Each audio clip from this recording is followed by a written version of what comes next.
Now, let's speak to Masood Akhtar, who was an Air Marshal in Pakistan's Air Force. He's joining us from the Pakistan capital, Islamabad. Thank you very much indeed.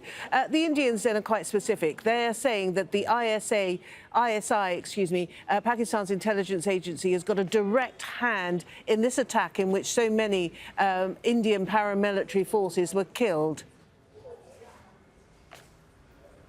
That is what they've always said, be it Rajouri, be it Pathankot, be it anything in Kashmir. They always have blamed the ISI and Pakistan. But tangible evidence, no. So this time also, there is no concrete proof that we were involved, but the rhetoric is there, and they're, of course, claiming that they have all the intelligence available and they want revenge on this. But I think Pakistan is prepared in all ways. Right, OK, yeah, we heard from Prime Minister Imran Khan saying that offering the possibility of dialogue and at the same time with a veiled threat that retaliation would not be far behind if it was attacked. I'm just wondering how you would assess the current state of relations between the two right now, given the state of hostility that have been pretty much in place since partition.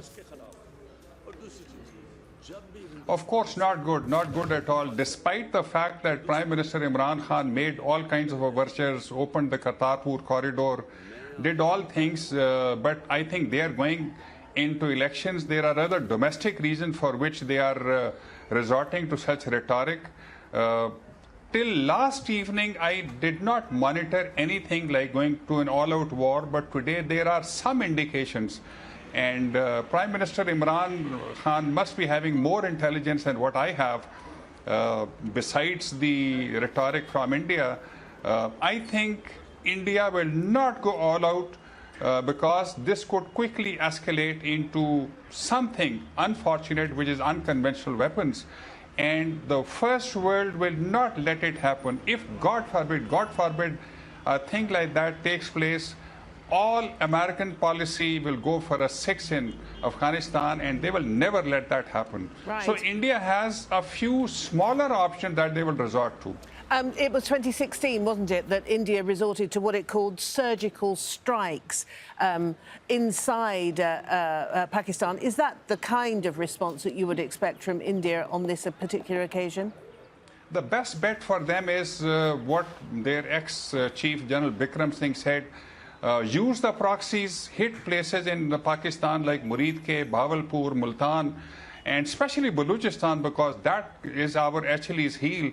And besides that, make the border very hot. And number 3, claim surgical strikes, because every time that they've gone for it, they did not have any tangible proof that they could damage Pakistan's army installations across the border. But these are the 3 options that they will go for, possibly.